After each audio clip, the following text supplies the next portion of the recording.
อดีตผู้ประสบภัยติดถ้ำที่เมืองลองแจ้งได้ออกมาเล่าเหตุการณ์แบบละเอียดแบบที่บ่เคยเล่าอยู่ไสมาก่อน Time to share สัมผัสการเดินทางแบบใหม่ไปกับ migula.com สวัสดีท่านผู้ชมกลับมาพบกับรายการทำทุแสสารพัดข่าวที่เราอยากจะนำเสนอในวันนี้ก็คือเกี่ยวข้องกับอดีตผู้ประสบภัยติดถ้ำที่เมืองลองแจ้งจำนวน4คน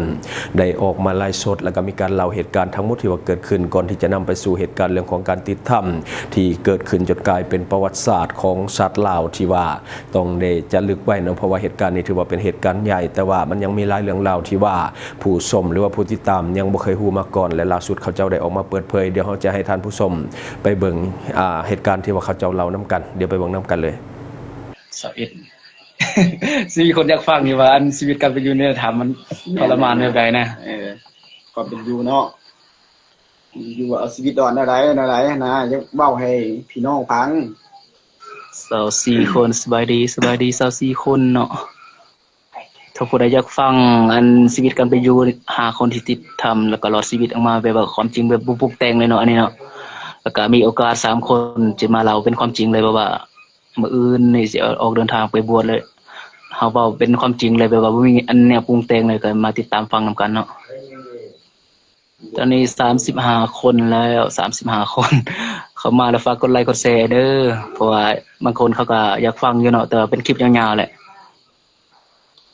ฝากส่วนใดค่ากินเหล้ากินเบียร์ก็บาย30คนแฮดคือน้อยแท้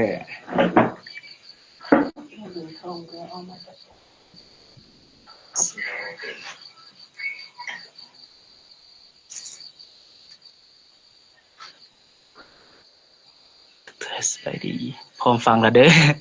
คนยังน้อยโพดเดี๋ยวสิว่าเขามาเราย้อนฟังตำหลังก็ได้เนาะฮอด50คนสิเล่าเรื่องเลยเข้าเรื่องเลยอีบวช3หาบ่มีคนยกนี่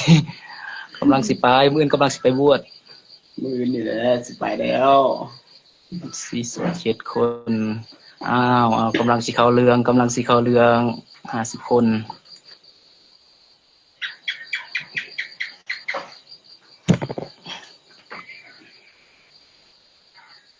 สวัสดีเซียวใหม่สัญญวงศ์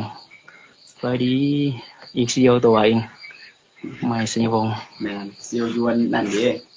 มาอ่านคอมเมนต์เนี่ยฟอร์มมาเลยกันมายังน้อยคนโพดบ่เดี๋ยวสิเล่าเด้อขอถามแป๊บนึงเรื่องว่าเราชีวิตกันเป็นอยู่ในธรรมแต่บ่ปิดเปื้อนหยังแล้วเนาะเป็นแบบความจริงอันเฮาอยู่ติดอยู่ในธรรมนั่นแหละชีวิตกันไปอยู่แบบว่ามันทรมานแบบใดนะขอถามในสังคนที่ทำบ่ฟังอยู่เนาะหลายคนคือสิอยากยิ้มอยู่ตอบบ่ได้เด้อ2คนจะในธรรมมีชีวิตหรือบ่ก็บ่ฮู้คือกันนะถ้าฟังมาเป็นหมาให้เห็นที่นี่แนวกูเบิ่งในโทรศัพท์นี่ซะสิมาสบายดี60คนนะสบายดีทุกคนเนาะเข้ามารับชมเนาะใจบวชใจคิดฮอดมื้อนี้สิมาเล่าอันชีวิตการเป็นอยู่ในธรรมเนาะให้ฟังเป็นแบบความจริงแบบว่าบ่มีหยังปรุงแต่งเลยเนาะมื้อนี้เนาะแต่ว่าเขาทำไปแต่วันที่19คนไหนเขาทำไปทำอิฐนี่ก็ไปเด้อเอ้ยใจกล้าเด้อไป5คนทำอิฐเนาะ75คนพร้อมบิ๊กเอ้ยคือบ่ไปไทยนำเขาบวชจ้า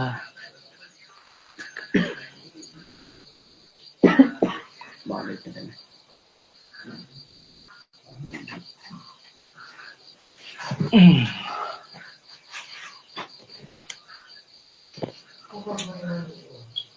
คนแม่นละไทยสำเนือฟังออกอยู่บ่เนาะจะมาเล่าอันเหตุการณ์อยู่ในธรรมแบบชีวิตกับไปอยู่เนาะแต่วันที่19เฮาไปแล้วก็ถ้าบ่อิดนี่ไป5คนเนาะคือว่าไปฮอดปากถ้ำแล้วก็ฝนมันตกน้อยๆเนาะแล้วคนนึงก็ถอนตัวออกไปเนาะจึงเลยเข้าไป4คน มุดพากันมุดทำเข้าไปแล้วก็ชั่วโมงหนึงถึงฮอดจุดหมายพุ่นน่ะเนาะไปฮอดอันจุดหมายแล้วก็จุอันแล้วก็เห็นจุทีมงานเขามืดแล้วหรือว่าผู้พานี่เนาะเฮ็ดคำอยู่อันบนนั่นแหละแล้วก็เขากำลังจะกลับ อันเขามืดไปใส่คอมเมนต์เดี๋ยวตอบใต้คลิปเดี๋ยวคอมเมนต์เดี๋ยวเลยที่เราอันแบบว่าหลายคนก็ยังฮู้เลยเนาะคอมเมนต์นี่ตอบใต้คลิปเนาะพอไปฮอดอันบอลที่เฮาอันจุดหมายที่ว่าเฮาจะเฮ็ดคำมันแล้วก็มีกลุ่มหนึงแล้วก็ทีมงานหนึงเนาะว่าทีมงานเขาผู้พานี่แหละเพราะว่าเขากำลังจะกลับแล้วเฮาแล้วไปพ้อเขาเจ้าแล้วก็เฮาก็จะเฮ็ดบอลเขาเจ้าเฮ็ดนั่นแหละสิเฮ็ดกันไปอยู่แต่ว่าที่เราแต่ต้นเลยเนาะเราแต่ต้นเลยเพราะว่าเขาแล้วก็กำลังจะกลับแล้วเราจะไปเฮ็ดโตแต่เขาเจ้าบ่ให้เฮ็ดนี่นะอันถือว่าเป็นกระแสดราม่าที่อันผู้พาเว้านี่แหละกำลังเตียนเขาเรื่องนี่เนาะแล้วอันทีมงานเรามี5คนแต่ว่าเขาเจ้าก็กลับ4คนแล้วเขาเจ้ากลับแต่ว่าผู้พาในเราแล้วบ่กลับยานเฮาเฮ็ดซะใส่ให้แล้วมันงามเนาะก็เฮาแล้วตัดสินใจเฮ็ดอยู่ข้างๆเราหั่นแล้วเราก็เฮ็ดใส่ให้ตัวนั้นเลยโดยที่บ่เฮาเฮ็ดเนาะจะว่าโลภก็ว่าได้นะอันว่าจุเฮานี่โลภหมดทั้ง3-4คนนี่แหละผู้หนึงห่วงใส่แห่แล้วก็ผู้หนึงก็จอบสิเฮ็ดนำเนาะอันนี้ที่ว่าโลภก็จิแม่นหั่นแหละจึงเกิดเหตุการณ์แบบนี้ก็อาจเป็นไปได้เนาะแล้วมาฟังนำกันเนาะแล้วเฮาเฮ็ดอยู่ข้างๆเราหั่นเราก็ไว้เฮาเฮ็ดแล้วก็เฮาก็เฮ็ดอยู่ข้างๆหั่นบ่เฮ็ดไปฮอดประมาณเฮาเฮ็ดประมาณ 8:00 นกลางคืนนี่นะแล้วฮอดแจ้งมื้ออื่นฮอดตอนแจ้งเนาะแล้วก็ผู้พานั้นเราเมื่อยแล้วเราก็ได้อินแห่คำพอสมควรเนาะแล้วก็ออกแล้วก็เตรียมสิกลับทำแล้วก็เราก็กลับมาก่อนแล้วเฮาก็ไปเฮ็ดอยู่บ่อนเราเฮ็ดนั่นเฮ็ดไปเฮ็ดประมาณ 9:00 น 10:00 นนี่แหละแล้วเราก็กลับมาเฮาว่าน้ำท่วมปากถ้ำแล้วเด้อว่านี่แต่เฮาก็ยังบ่ทันเชื่ออยู่แต่50-50อยู่จนเราเน้นหนักเน้นหนาไปว่าน้ำท่วมอีหลีนี่แหละเฮาจึงว่าเฮาจนว่าพากันเศร้าแล้วก็ออกไป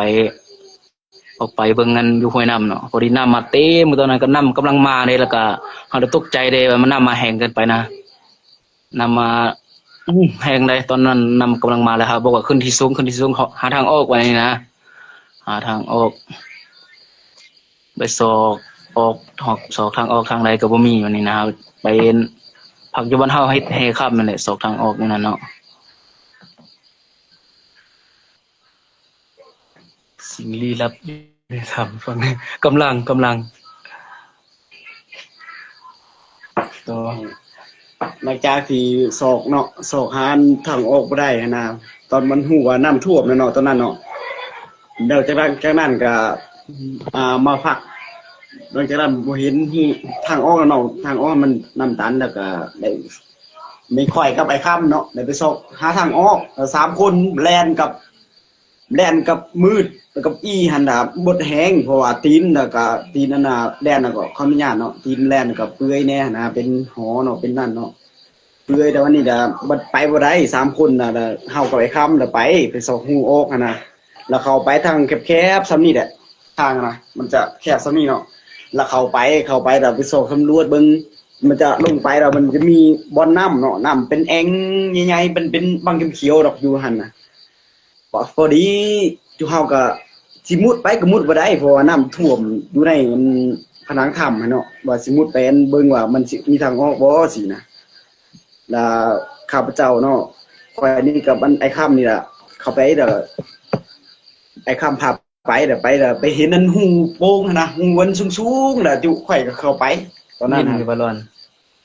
เข้าไปแล้วก็ขึ้นสำรวจเบิ่งหูสูงๆนั่นแหละขึ้นสูงๆแล้วก็บ่มีทางออกวันนี้นะโอ้ยจังว่าจักสิจังไดบัดนี้ก็มีแต่หลังจากที่เฮาสำรวจแล้วเนาะเฮาก็ได้กลับคืนลงมากลับคืนไปหา3คนที่ยังอยู่รอถ่ายอยู่บนจุดที่เฮาเฮ็ดเวียกตอนทำอิฐหั่นแล้วไปแล้วก็เว้านำเขาเจ้าว่าโอ้บ่มีทางออกแล้วเด้อสิจักสิเฮ็ดแนวใดแล้ววันนั้นแล้วก็มีแต่ นอนพักผ่อนมื้อนั้นหั่นเนาะตอนนั้นยังมีมีเวลาอยู่ตอนนั้นน่ะไฟโทรศัพท์ไอ้ค่ำก็ยังมีอยู่ตอนนั้นน่ะยังบ่ทันหมดแล้วพากันนอนตอนประมาณ 7:00 นแล้วนอนเอาแห้งหั่นนะเพราะว่าจุเฮาก็ซอกปีนขึ้นผาสูงๆเนาะมันก็บ่มีวันซอกอะนะวันออกหั่นแล้วหมดแห้งแล้วพาไอ้ค่ำกลับมาเนาะ2คนจุเฮากลับมาใส่3คนคือคบกัน5คนอยู่ในหั่นนี่หลังจากนั้นก็ได้นอนอยู่พักผ่อนเนาะพักผ่อนแล้วก็โอ้อากาศหนาวแฮงมื้อนั้นนะ ยินอยู่ว่าเขามาในยินอยู่ว่าเขาไม่ได้เด้อ อากาศหนาวอยู่ในหั่นบ่ฮู้น่าสิเฮ็ดมีแต่นอนคนละบ่อนเนาะตอนนั้นเนาะมีแต่นอนคนละบ่อนอันมืดกับภูผาน่ะก็นอนคนละบ่อนหนึงแล้วไอ้ค่ำกับอี้ก็ขึ้นมาปีนนอนบ่ถึงสูงบ่อนหนึงเพราะว่ายานน้ำนี่ตอนนั้นฮะยานน้ำว่ามันสิท่วมเฮาหั่นนะแล้วข่อยกับอันแล่นนี่ก็ขึ้นมานอนอยู่บนถึงสูงวันนึงแล้วมืดเท่าก็มืดผู้พาก็นอนอยู่บนเขาห้วนค่ำหั่นแล้ววันนี้ล่ะพอดีตกดึกๆนิดนึงแล้วก็เล่าหั่นนะเล่าหั่นห้องอยู่เฮาแล้วห้องอยู่เฮาล่ะบ่ฮู้ว่าจะเฮาไปไสหั่นนะเราเว้าหั่นนะเราห้องอยู่เฮาก็ค้านเราเนาะเฮาก็ต้มรับอยู่พี่เด้อสิแล้วเราก็ขึ้นมาหาจูเฮามื้อนอนนะจูเฮากับแล่นนี้อยู่เทิงหั่นหนาวแฮงอยู่หั่นนะมีแต่อาศัยกันกอดกันนั่นแหละ แล้วก็มือต่อมาแล้วก็เฮาก็แบ่งปันกันมาลงสังเกตเบิ่งน้ำเนาะลงสังเกตเบิ่งน้ำก็แล้วก็น้ำก็บ่ทันแห้งเทื่อก็ได้ขึ้นมาซอกทางออกประมาณ3มื้อเลย2ทางออกนะซอกทางหูโอ้ยประมาณ30-40 เมตรแล้วก็บ่มีทางออกสักทางเลยเฮาจึงเว้าว่ามีทางออกทางเดียวเนาะคือว่าทางนั้นน้ำตันนี้จากนั้นน่ะฮู้แล้วว่าเฮาติดถ้ำอีหลีแล้วแบบว่าบ่มีทางออกเลยแบบว่าคันบ่มีผู้ใดช่วยได้เลยนะโอกาสรอดมัน 0% อยู่แล้วนะถ้าบ่มีไผช่วยนี่นะครับ สบายดีนี่ก็คือกันนั่นน่ะเนาะเขาก็ถือว่าอายุก็หลายกว่าเขาเนาะ แม่นหัวหน้าทีม ปานว่าหัวหน้าทีมก็แม่นเนาะเฮาแล้วสอบทางออกคือว่าคือมันน้องเว้านี่ก็ถึกแต่แม่นว่าสอบ3 วันสอบทางออกกันน่ะปีนขึ้นมาสุดประมาณ5-60 เมตรก็บ่มีหากไม้สิยังลงมาเนาะสิเจาะทางออกก็บ่มีเนาะถือว่าสุดปัญญาเลย3 วันนั่นน่ะพาเดียวกอดคออยู่คือเก่าคือว่ารอดมาฮอดทุกมื้อนี่แหละกันว่าต่างประเทศเนาะเขาบ่ช่วยเหลือเอาทุกประเทศเนาะโอ้มีชีวิตย้อนเนาะคือว่าออกมาเขาว่าเอาชีวิตใหม่มาพวกเฮาก็ขอบใจหลายๆนี่แล้วผู้หนึงเพิ่นคาเวียกเพิ่นบ่ได้มารวมนำนี่มีแต่3 คน เดี๋ยวเราจะเล่าต่อเนาะอันชีวิตการเป็นอยู่นั้นหลังจากว่าเห็นน้ำท่วมอย่างนั้นแล้วเฮาก็ขึ้นมานอนอยู่จุดนึงเนาะแล้วเฮาก็มาคิดว่าโอ้เป็นนำเฮามาบุกรุกยาวบ้านเฮือนเขาเจ้านี่บ่หรือว่าเฮามาเอาใส่แห่เขาเจ้านี่บ่เฮาสงสัยตัวนี้เนาะแล้วเฮาทั้งคนนี่น่ะแล้วก็ขุดดินเอาแห่นั้นไปคืนไปขุดดินเอาแห่ถมไว้ข้างๆบ่อนเฮานอนนี่แหละแล้วก็ภาวนาได้วันนี้นะภาวนาขอให้ฝนหยุดตกแล้วก็น้ำแห้งพอจะได้สระน้ำมันมุดน้ำออกหั่นนะแล้วก็ภาวนาแล้วก็บนบานสิ่งศักดิ์สิทธิ์อยู่เท่านั้นแหละว่าเฮาสิบ่เอาแล้วแห่คำนี่นะเฮารอดชีวิตออกไปได้ก็ดีแล้วเฮาเห็นขางัวขาควายแล้วก็ขาหมูอันสิ่งศักดิ์สิทธิ์นั่นน่ะเฮ็ดอันเป็นพิธีให้นี่นะแล้วเฮาก็มานอนวันนี้เพราะว่าโทรศัพท์มันดับแล้วนอนก็จักว่าสิหลับสิตื่นนั่นแหละบ่ฮู้โมงฮู้เวลาเลยแล้วก็ต่อมาแล้วก็ออกไปสังเกตเบิ่งน้ำมันก็ลดลงหน่อยนึงนั่นแหละลดลงหน่อยนึงแล้วก็เพิ่นทั้งคิดฮอดลูกคิดฮอดเมียได้ทางไอ้คำเพิ่นว่าโอ้เฮ็ด นำลูก เฮ็ดแนวนี้บ่เฮ็ดแนวนี้อันเฮาวางแผนว่าสระน้ำบ่จึงมีโอกาสรอดได้ถ้าเฮานอนอยู่ที่เฮาสิตายซื่อๆบ่นี่นะเพิ่นว่าด้วยความจนปัญญาแบบว่าคิดฮอดลูกคิดฮอดเมียนะ สระน้ำเฮาก็บ่ เขาก็ว่าเห็นดีลองสระลงประมาณ10 นาทีเนี่ยตึงก็บ่แห้งแล้วน้ำมันไหลมาเป็นปกติอยู่แล้วมันขนานกันไปเรื่อยๆหั่นนะ ครึ่งชั่วโมง แต่ว่าสิแห้งไปหลายเติบเนาะน้ำก็บ่ลดลงแล้วก็กลับเมื่อที่บ่นอนหั่นแหละกับเมื่อแล้วก็ปรึกษาเดียวบัดนี้นะโคมก็หมดไฟแล้วหมดไฟหลายอันเติบแล้วเพราะว่า แล้วปรึกษาแล้วใช้อัน2คนไป2ทางเพราะว่าไปเบิดทุกคนไปว่ามันโคมันก็หมดไฟหันนะ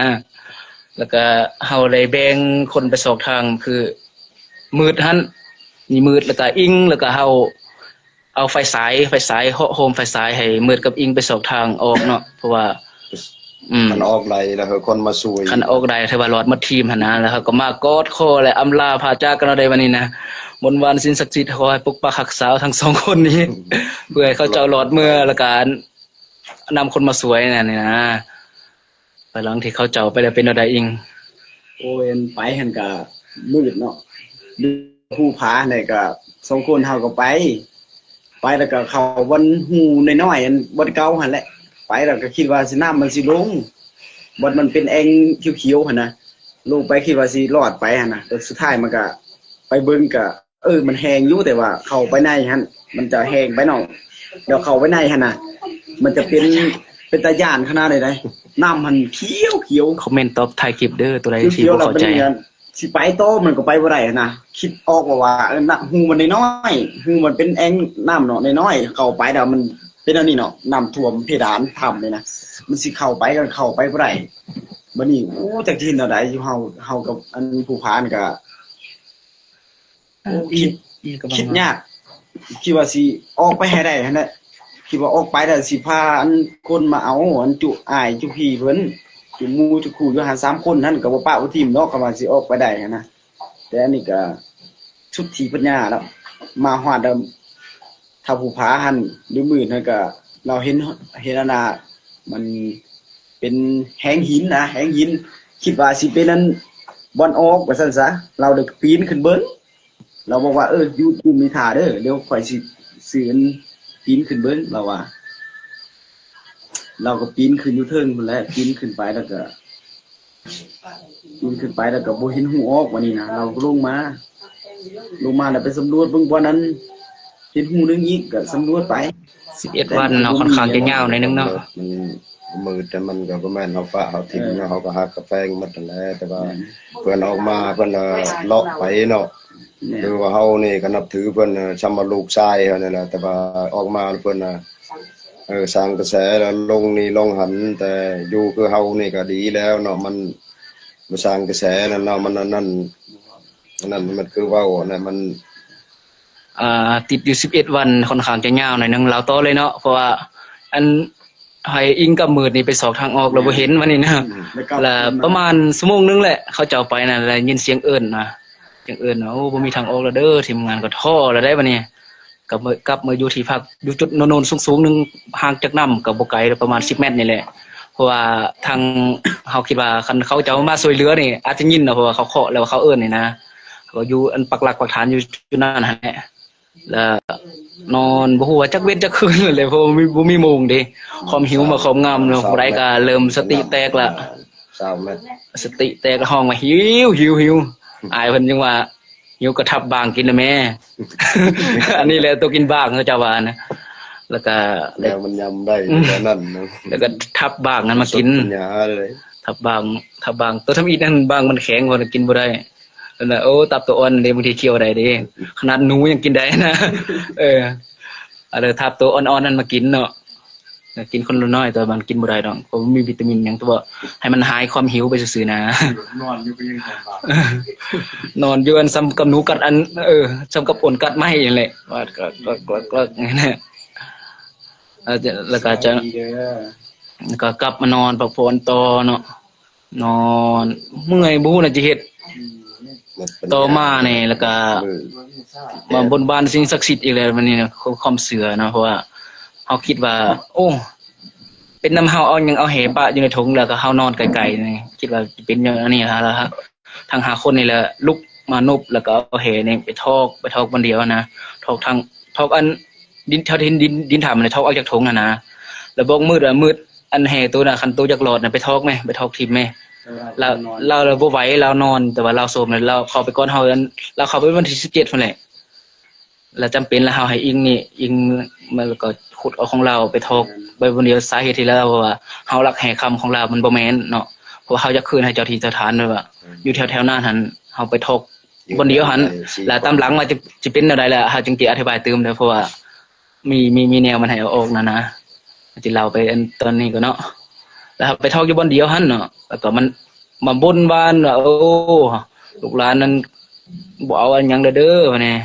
ทอกให้ทีมมันคืนป้าให้หมดแล้วขอให้สิ่งศักดิ์สิทธิ์อันคุ้มครองให้เด้อแล้วก็เฮามานอนแล้วก็นอนไกลๆน้ำนั่นแหละก็มันติดตามน้ำถ้าน้ำลงเนี่ยไปสระน้ำเนาะแล้วก็มื้อต่อมาก็น้ำลงอีหลีหั่นแหละหลังจากทีมสะแฮนะน้ำลงแล้วก็ยังสายน้อยๆสำแขนนี่แหละอันว่าสายน้ำไหลหั่นนะแล้วอายเพิ่นก็ส่วนสระน้ำอีกสระก็ลงหลายเติบแต่ว่ามันบ่ทันมันลงไปหลายๆแล้วก็มันจะซ่าขึ้นมานี่นะแล้วก็บ่ทันแล้วก็เสียแรงเวลาเติบแล้วก็กลับมานอนโซมเลยวันนี้นะ แห่งออนเฟี กลั ย บมานอน นอนฝักแห้ง นอนก็จะบ่หลับมานอนในความหนาวความอากาศเย็นความโคนะแต่เสมอเฮานะความโคหลาจ่วยไปตกนรกคงนึงนี่นั่นน่ะ มันนอน ตายเลยเกิด บ่ ใหม่ ฮู้เวลาเลยแล้วก็มื้อต่อมาแล้วก็ นอนกอดเดียวเพิ่นหนาวก็กอดเพิ่นนั่น แม่น เอาเห็น แต่ว่าความจริงอยู่ในหันสามัคคีเดียวเลยทั้งนั้น สามัคคี ทั้งมืดแล้วก็เฮาแล้วก็เบิ่งแย่งซึ่งกันและกันเลยแต่ว่าออกมาจากเราอันคิดว่าเฮาเอาอันให้คำพูดเดียวนี่แต่ว่าบ้านเมืองมันมีเปเนาะ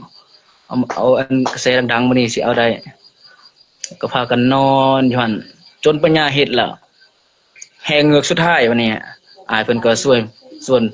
ไปสู่วิดน้ำซ้ำอีกวันหนึงไปค่ะมันลงแล้วน้ำลงแล้วเฮาจึงลอยไปเลยเสียงลอยไปเพิ่งทาหลอดเบิดเลยนะเดี๋ยววันนี้นะแล้วก็ลงไปกะเกียมสิสระน้ำแล้วได้มั้ยกำลังสิสระน้ำแล้วกำลังสิสระน้ำแต่มีเคาะสวยชีวิตยินเสียงนั้นเคาะตักตึกตึกตึกทำอีกก็คิดว่าหนูทำอีกนะเคาะฟังนี้ฟังแล้วก็เฮาแล้วเอาคอนตีน่ะเคาะคืนไปเนาะเคาะคืนเป็นจังหวะไปแล้วก็มีเสียงตอบกลับเป็นจังหวะมาโอ้เฮาจึงมามั่นใจว่าแม่นคนจึงมีกำลังใจขึ้นมาบัดนี้นะจึงมีกำลังใจขึ้นมาแล้วก็เคาะประมาณ5นาทีนี่แหละเป็นเสียงเคาะแบบว่าคนตอบอีหลีนี่แหละแล้วต่อมาก็มีน้ำคุณออกมาโอ้เฮามั่นใจร้อยเลยแล้วก็พากันมาถ่ายอยู่อันแคมป์น้ำหั่นบอนกู้ภัยมาเห็นเฮาหั่นน่ะมาถ่ายอยู่หั่นโดนเติบเด้ ชั่วโมงไป จักชั่วโมงถ่า10นาทีคือว่าโดนในการรอคอยถ่าโดนจนว่า โดน บ่ไหวแล้ว2คนจึงกลับมานอนอยู่พุ่นแล้วมีแต่เฮากับไอ้คำกับมืดแล้วก็สังเกตการช่วยเหลื สอง อ คนเฮาเนาะ สาม แล้วต่อมาจึงยินเสียง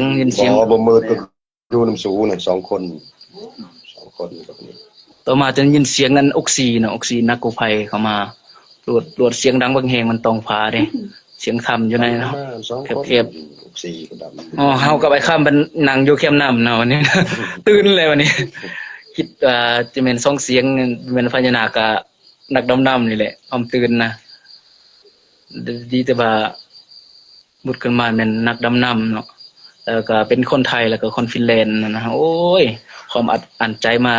7-8 มื้อแต่ว่าเฮาความจริงนั้น 7-8 มื้อแล้วเขาคิดว่า10ปลายมื้ออยู่ในหั่นนะความหิวและความทรมานแล้วก็เป็นอย่างที่เฮาคิดนั่นเด้ว่าโอ้คันมีคนไทยหรือว่าคนต่างประเทศมาช่วยจังจะได้เพราะว่าการกู้ภัยครั้งนี้มันยากเพราะว่าเป็นตามที่เฮาคิดความภูมิใจความอัดใจออกมาระบายให้ออกมาเบิดเลยแล้วก็เอิ้นจุยิงกับอีนอนอยู่เทิงลงมาผู้ใดก็ให้ดังที่เห็นอยู่ในคลิปนั่นแหละนั่นเนาะแล้วเพิ่นก็เอาน้ำเกลือแฮแล้วก็เอาของเหลวที่มีวิตามินเพิ่นบ่ทันให้กินอิหยัง 2คนนั่นดี ไว้ตอบท้ายคลิปเอาของเหลวเอาอิหยังมาให้เนาะว่าโอ้แล้วมื้อต่อมาเพิ่นจึงเตียนกู้ภัยอันทำการช่วยเหลือเนาะเฮาก็กลับมานอนได้มันมีความดีใจ แม่น ต่อ หลังจากกันกู้ภัยเห็นแล้วเนาะครับก็ตอนนั้นทันเข้าใจบ่ว่าอันช่วงท่านบ่เห็นกู้ภัยหั่นนะมันนอนท่าความตายความหวังหั่นบ่มีอิหยังแล้วความหวังหั่นนะ 0% แล้วหลังจากที่กู้ภัยแล้วเฮาก็ยังมีหวังเห็นแล้วเห็นอันเฮาก็นอนท่าความหวังวันนี้น่ะก็ยังนอนหลับแน่ตอนนั้นยังบ่ทันนั้นเห็นนั่นน่ะโอ้ความหวังนี่บ่มีเลยว่าจังได๋ก็คือสิตายนั่นแหละจักผู้ใดสิตายก่อนหรือตายหลังเท่านั้นแหละ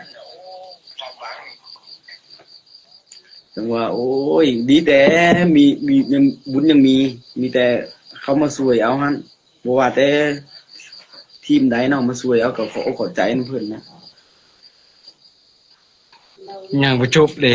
กินข้าวกินน้ำมันนั่นน่ะบ่ได้กินได้ตอนนั้นประธานทีมกู้ภัยมันมีแต่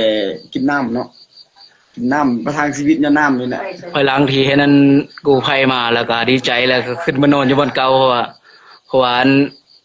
เราทาการช่วยเหลืออยู่เนาะแล้วก็ขึ้นมานอนอยู่จุดเก่าแล้วก็ดีใจแฮงเลยว่าเฮาจะนั่งร่มกันเมื่อคืนนะหรือว่าบ่หลับบ่นอนเลยนะผู้ใดก็ดีใจแฮงก็มานั่งร่มชีวิตกันไปอยู่ตั้งแต่ละคนนั่นแหละเพราะความรักความสามัคคีเพราะว่าตายพร้อมตายอยู่พร้อมอยู่นี่แหละก็สาบานกันอยู่ให้ในหันเพิ่นเป็นเทินตายเพราะว่าจะได้ออกอยู่ในออกจากถ้ำมาก็คือเก่าจิว่าแนวนี้นะแล้วก็ต่อมาแล้วก็บ่หลับบ่นอนเนาะคิดว่ากู้ภัยสิมานะการรอคอยคือว่า10นาที20นาทีก็คือว่าดนนี่แหละถ้ารอคอยก็บ่มาเนาะกู้ภัยคิดว่าเป็น 2-3 มื้อแล้วนะเขาจึงมาหาเฮานะคือบ่เอาอาหารมาส่งให้แล้วก็มาคิดจินตนาการไปแนวใหม่แล้วได้บัดนี้ เริ่มสติแตกกันแล้วโอ้แม่นนักกู้ภัยที่บ่มาเห็นเฮานี่นะว่านี่นะหรือว่าพญานาคบ่คือว่านานมาส่งอาหารแท้แล้วก็ทางไอ้ค่ำเพิ่นก็คิดฮอดลูกคิดฮอดเมียเลยแล้วก็เพิ่นก็ได้ลงไปแคมป์น้ำเพิ่นน่ะเคาะเพื่อจะมีคนมาสวยนะ อย่าหายเลยจิเล่าเด้อ นี่มา มาเลยพี่ ไง อีมาแล้ว นั่งไง จ้า ใกล้เร็วมา สบายเลอะ แล้วเรา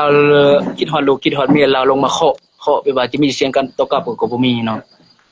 บ่มีแล้วเราก็อัดอั้นใจมาหลายมื้อแล้วคิดฮอดหน้าลูกหน้าเมียแล้วก็ให้ระบายออกมานั่นแหละ ให้ทำบักน้อยๆเสียงบักดังเนาะเฮาก็เป็นห่วง ให้ก็เฮาก็เอิ้นใส่ว่าโอ้ไอ้ครับเอ้ยอย่าให้เถอะเพราะว่าทีมงานมันจะอันนั้นน่ะมันสิอันหดหูหั่นน่ะแล้วก็ให้อิงลงไปปอบเนาะอิงลงไปปอบใจเพิ่นอิงลงไปก็กอดคออ้ายเพิ่นก็สามัคคีให้เลยเขาคนเขาเจ้าก็ให้นั่นแหละ ให้จนว่าทีมงานกู้ภัยขึ้นมาเขาเจ้าจึงเงินเซาให้นั่นแหละ เป็นเด้อเราจังไห้ เป็นเด้อจังไห้นะครับ ใครก็ทอดลูกก็ทอดเมียเนาะก็ทอดอ้ายก็ทอดน้องอยู่บ้านเนาะเขาก็สิให้รุ่นเฮาอีกเนาะเฮาก็บ่ฮู้รุ่นเฮาก็ติดทำอยู่ในเนาะคือว่านั่นมันทุกข์ใจได้อยู่ในเนาะเด้อก็ว่าเพิ่นก็บ่มาช่วยมีแต่ตายนะอ่านว่าตาย 100% นั่นแหละบ่มีว่าจะมีเปอร์เซ็นต์แต่ว่าเอาก็ยังคิดว่าเว้าน้ำเบาแล้วกับน้องชายนี่กับทุกคนน่ะ4-5 คนเนาะอยู่นำกันก็ตายกับความตายแห้งกับความแห้งว่าอยู่นำเดียวนี่แหละถือว่าถ้าตำว่าต่างประเทศเนาะเขาดำน้ำมาช่วยเหลือเฮาในต่างประเทศนี่ก็ต้องช่วยได้เอาก็คิดมีแต่เส้นทางเดียวหั่นก็พร้อมกันคิดว่าหาชีวิตนั่นน่ะอยู่ในอันถือว่าสุดปัญญาในสอบทางออกก็บ่มีเลยเด้ ความทรมาน ทรมาน ความหนาวความทรมาน เพิ่นหนาวก็กอดไว้เนาะเพิ่นที่เฮาหนาวก็ไอ้น้องก็กอดไว้นะกะลาน้องกะลานุ่งกะลาน้าเบาก็กอดเอาไว้เฮาก็หนาวอายุเฮาก็หลายกว่าเขาเด้ หน้าตาแต่ละคนฮอดบ่จื้อแล้วความม่วมนะไม่ว่าคิดว่าคนสิตายนะ ก็โหว่าสิตายแล้วบ่ล่าป้าไปเลยน่าใดก็น่าสิตายเลยเด้คิดสิบ่รอดแล้วนะหน้าไปจะดำหมดแล้วเนาะมันบ่ได้ล้างหน้าหลายมื้อเป็นทิศ2ทิศด้วยมันก็ดำ ยังมีเฟรสส่วนแลนหน้าตานะ บ่มีน้ำตอนเข้าไปบ่มีน้ำว่าคนแห้ง อยู่นี่เขาก็บ่ฮู้ทางเฮาก็คือว่าประสบการณ์นึงเนาะเฮาก็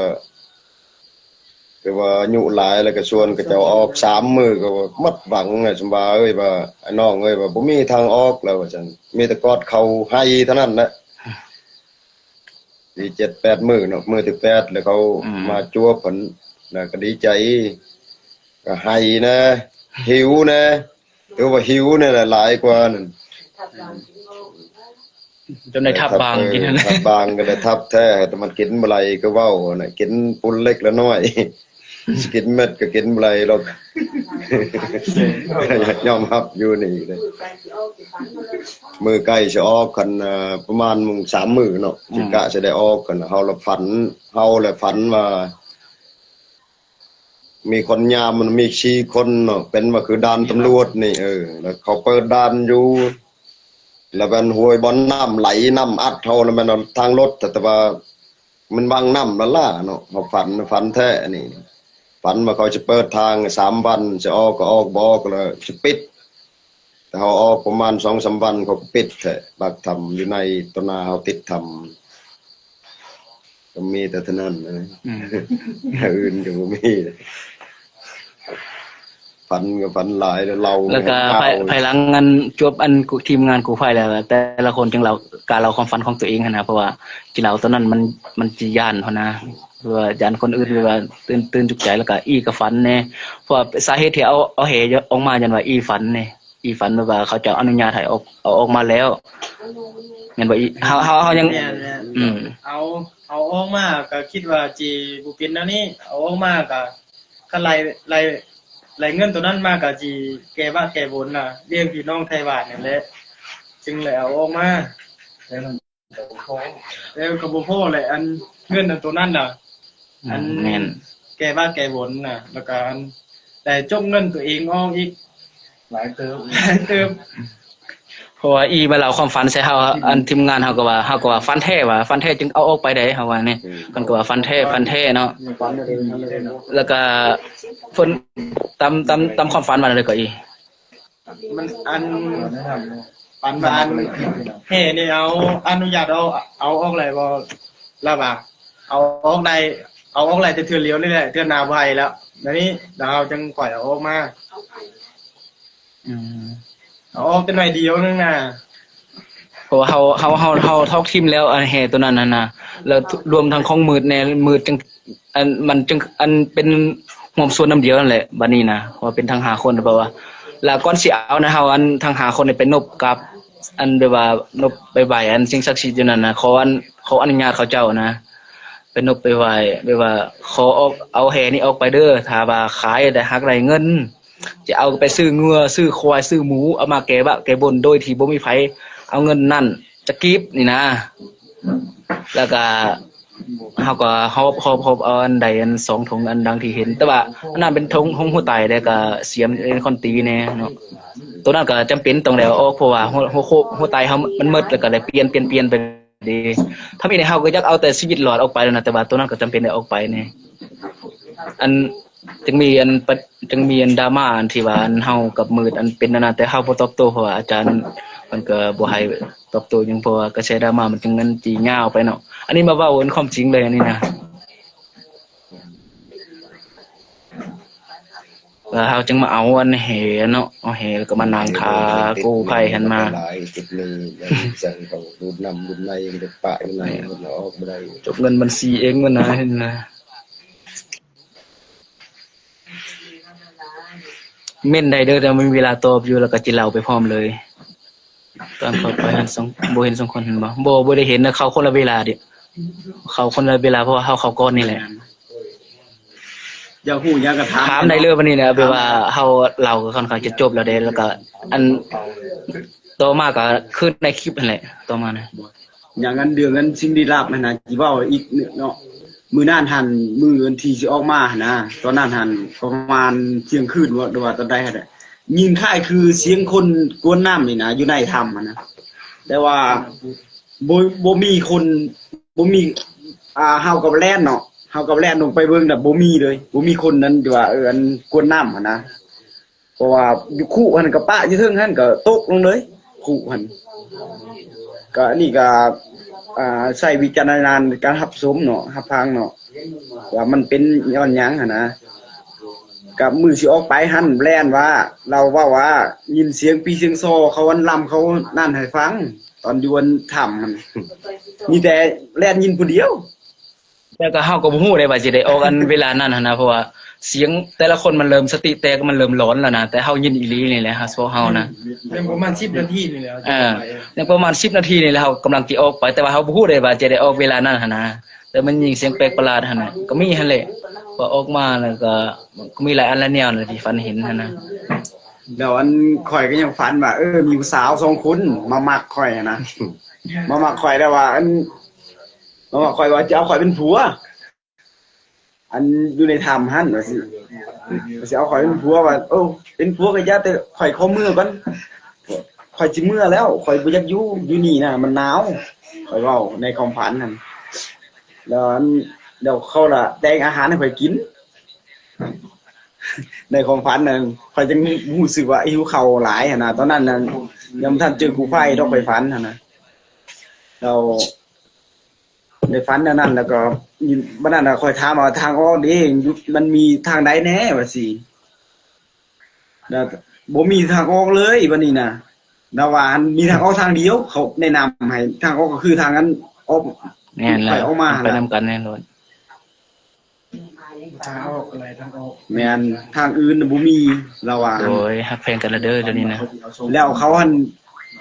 เว้าว่าเขาสิขออีก2คนว่าสิขอ2คนอยู่นี่เด้อว่าสิ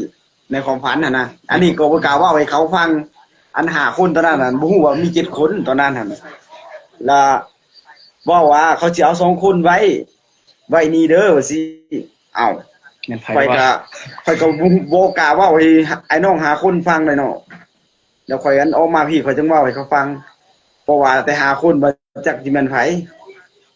ข่อยก็ย่านข่อยคนหนาวดุกเด้ข่อยเว้านี่ ตอนแรกๆก็บ่ฮู้เลยว่า แม่นตอนแรกก็บ่ฮู้ว่ามีอีก2คนมีแต่คิดว่ามีแต่5คนเฉพาะ แล้วบ่คืออยากเว้าให้เขาย่านนะว่าเขาสิขอ2คนนั่นไว้นี่แล้วบ่กล้าเว้าให้ไผฟังเลยเรื่องนี้นะ พี่น้องสาวมันจะฟันเห็นนั่นแหละ โอ้ดาจิมีอันอยู่ติบ่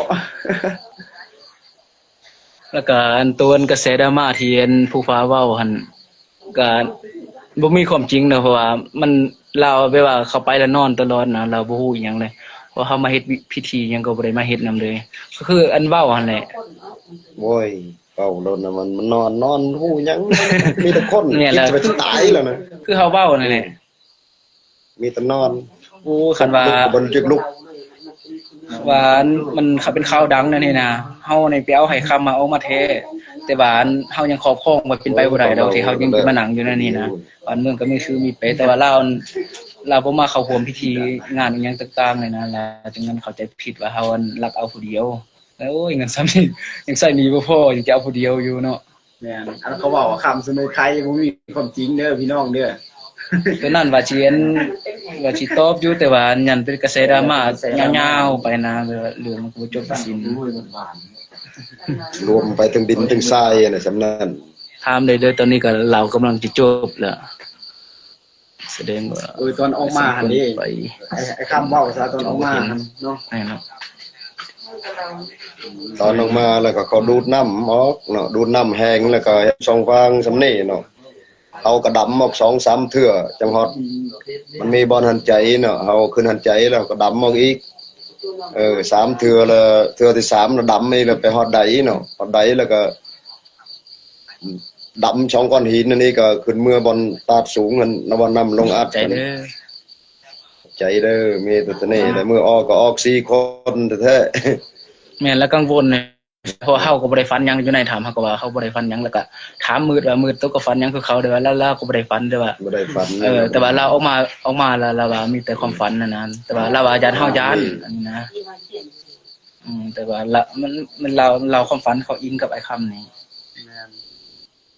แล้วก็ไปมีกระแสดราม่าเนี่ยเพราะว่าเราความจริงอะบ่มีว่ายังมีกระแส อยู่ ด ใน ราม่า หั่นคือสิมีหั่นได้ผี ถาม นั่นน่ะมันบ่ ถามแล้วถามผู้ฟ้ามันบ่ได้ฝันหยังมันโอ้ยคน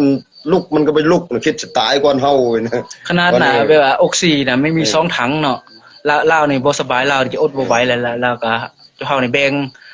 ผู้พาในลาวจะบ่ไหวแล้วเฮาเอาผู้พาออกก่อนเนาะ ส่งออกก่อน แล้วก็ผู้ที่2แม่นไอ้คำเพราะว่าเพิ่นคิดฮอดลูกคิดฮอดเมีย ออกบ่ได้ แต่ว่าออกบ่ได้ย้อนคำสัญญาสิว่าออกไปพร้อมกันบ่หรือว่าเราใส่ออกซิบ่เป็นบ่อย่างนั้นนะเลยออกบ่ได้ยังค้างอยู่4คนหั่นนะบ่แม่นว่าโอ้สมพ่อมือทิ่มแหนน่ะจะออกไปได้มันบ่แม่นเพราะว่าเฮาสิละให้เราออกก่อน สละเอากันออกก่อนนะผู้ฟ้า เพราะเราก็บ่ไหวแท้ แต่ แล้ว แต่จริงมันเปลือก็จะออกเนาะแต่คือเว้า โอ้ยไปบ่อยากออก คนนั่นเว้า2คนนั่นต่อคอมเมนต์เขาได้วันนี้นะถึง2คนเลย แม่แล้วฮักแขวงเดียวนี่เราชีวิตมาได้ดีที่ใจที่สุดแล้วนี่ เดือ2คนหันยังบ่ฮู้เด้อฮู้ชะตากรรมคนนี้นะ ยังบ่ทันหูข่าวหยังเพราะว่ากู้ภัยเพิ่นก็ถอนตัวออกหมดแล้วมีแต่ภาวนาให้มีสิ่งศักดิ์สิทธิ์อะไรคุ้มครองเขาไว้นะจูคอยก็ยากให้เขา2คนนั้นออกมาสุดเลยตอนนี้นะ ก็จะปลอดภัยก็แต่เฮานั่นแหละแต่จำเป็นเนาะมันบ่เห็นฮอดมื้อนี้เนาะเดี๋ยวคือออกหมดทุกคนนั่นเบอร์ไปข้างไปค่านั่นเนาะเอาก็เห็นใจอยู่ลูกเมียก็รอคอยทุกวันเนาะเอาก็โอ้มือมาแก้บะแก้บนเนาะก็โอ้ไขทางก็เจ้าออกเด้อเฮาก็นบเจ้าที่เจ้าทานหันหมดทุกวิธีแต่เฮาก็ช่วยเหลือ2คนนั่นแต่ว่า สิออกมาสิบวชให้ วันสุดท้ายมาก็รอทาคู่มือนี่ก็บ่เห็นนี่ออกมาแล้วก็เฮาก็ไปปลุกปืนอยู่หมอแล้วก็กลับมาเฮาก็ยังได้ช่วยเหลือเนาะกู้ไฟ 2-3 มื้อคนเครื่องคนของ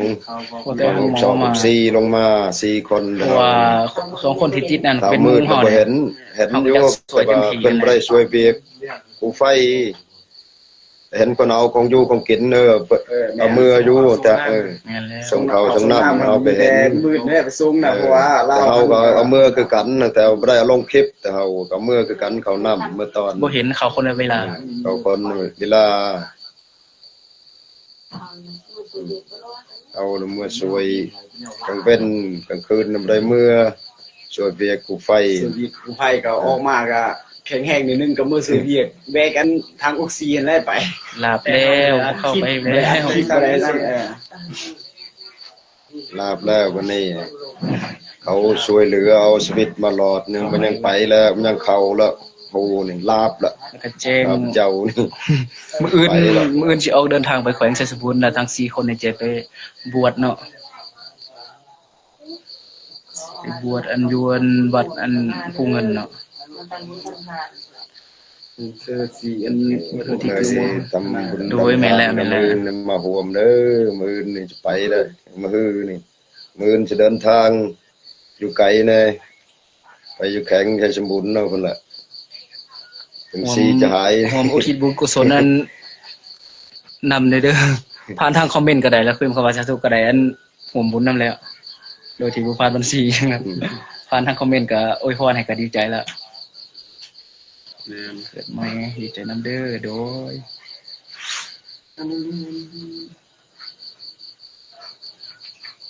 อาจารย์เก่งมากบ่บวชนะ แต่ว่าคือว่าเก่งจังไทย มาบ่เขาก็จะคอมเมนต์ถามอยู่ อาจารย์ขึ้นมาแต่ไม่โอยพร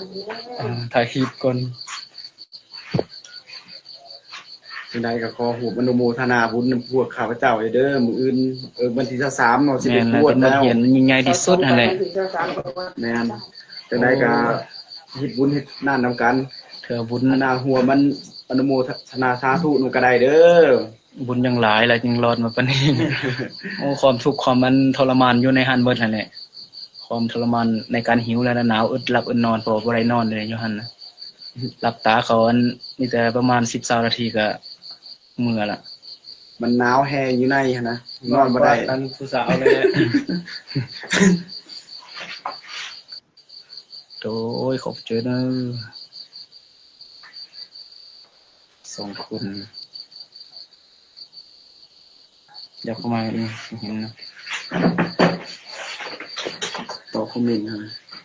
จุมมืดสิกแล้วบ่ล่ะสิกแล้วเด้อจุมมืดนะ มื้ออื่นที่บอก เพราะว่ายินเราว่าสิกแล้วเราว่าแต่ว่ายังบ่ทันฮู้ละเอียดว่าเราสิกแล้วบ่นะ ยังดี ชื่อจันทร์แล้วสิ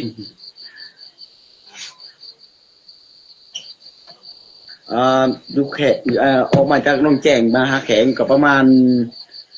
ไปนำรถอันส่วนตัวนี่ก็ประมาณ 2-3 ชั่วโมงนี่แหละฮอดประมาณไปทางคาถาไปทางลาดนะก็40ก็ลักเนาะแต่ว่าคาถาไปทางนั้นดวงนั้นมันก็70ปลายก็ลักเนาะโดยอยู่ต่างกันใจบวชเด้อใจอุทิศอธิษฐานแผ่บุญกุศลให้เพิ่นแด่แม่นเพราะว่าอยู่ในอันถ้ำหั่นก็ข้าพเจ้าอันก็ว่าตั้งใจอุทิศตั้งใจว่าอธิษฐานนั่นแหละอธิษฐานว่าสิออกมาได้สิพาจุอายุพีเพิ่นบวชให้ ให้เจ้ากรรมนายเวรแน่บวชให้คุณบิดามารดาแน่แล้วก็ทุกสรรพสัตว์ที่เสียชีวิตในธรรมให้นั่นนะที่มันเห็นโครงกระดูกหั่นเนาะหลายโครงกระดูกได้อยู่หั่นก็สิได้อุทิศกุศลให้เพิ่นแหละบ่ได้เป็นจำแนกว่าเป็นไฟเป็นไผไหนให้อุทิศให้หมดทุกคู่ทุกคนอยู่ในหั่น โอกาสเข้าไปอีกแล้วน่าก็สิประมาณนี้แหล้วชีวิตการเป็นอยู่ในธรรมนะแต่ว่าความจริงนี่มันทรมานสุดคนทรมานอยู่หั่นบัดนั่นแหละเนาะความจริงนั่นนะแต่ว่าเฮาก็บ่อยากเว้ามาหั่นนะ ฟังเขาว่า ไอ้คำว่าตึง ความหนาวความเย็นความอึดหลับอึดนอนเนาะ เสียงทองมาก้าเลยทองดัง ตอนอยู่ในหั่นน่ะผู้ใดก็ว่าเอ้ยคันเอามาได้นี่เอ้ยสิเป็นคนดีต่อพ่อเพิ่นแม่เป็นคนดีต่อสังคมหั่นเด้ออกมาเฮ็ดให้ได้เด้อ สู้ ไปใส่ก็อย่าลืมเดียวฮักเพลงเดียวนั่นแหละ มาสู้กันตลอดแล้ว ทำจิตประจันบาน เกือบแล้วเป็นธรรมที่ประจันบ้านน่ะเด้ออยู่หั่นนะ อ้าวเดี๋ยวนี้มีแต่ซ้ำนายคนเบิ่งเนาะ ครับขอบคุณครับ ผู้ใดว่าก็ตัดตอนคลิปเก่งๆสิตัดต่อคลิปอันถ่ายคลิปอันขอบใจทั้งอันไอวินกับอันทีมงานเจนอมนี่นะเพราะว่าบ่มีท่านมีโอกาสได้ขอบใจเขาเจ้าเถือตั้งเพราะว่าอยากให้เขาเจ้าเห็นทั้งนั้นหน้าทั้ง 4-5 คนของเฮานี่นะ ใจเด้อ ๆจานี่ฝากได้ใจเจนอม เอาผู้ใดตัดคลิปเก่งนี่ละกันมีคนติดตามแล้วก็อันกาวาจิฮอดไอวินกับทีมงานเจนอมเนาะตัดเอาถ่ายคลิปให้ได้เพราะว่าเขาเจ้าสิบ่มีเวลาเบิ่งปานนี้แล้วเนาะว่าเฮาอันเจียนเอาแต่ตัดเอาแต่คำขอบใจนี่นะไปยันบ่ฮอดบ่ถึงเขาเจ้านี่นะฝากถึงเขาไอวินนี่นะเนาะลองขอบเจอ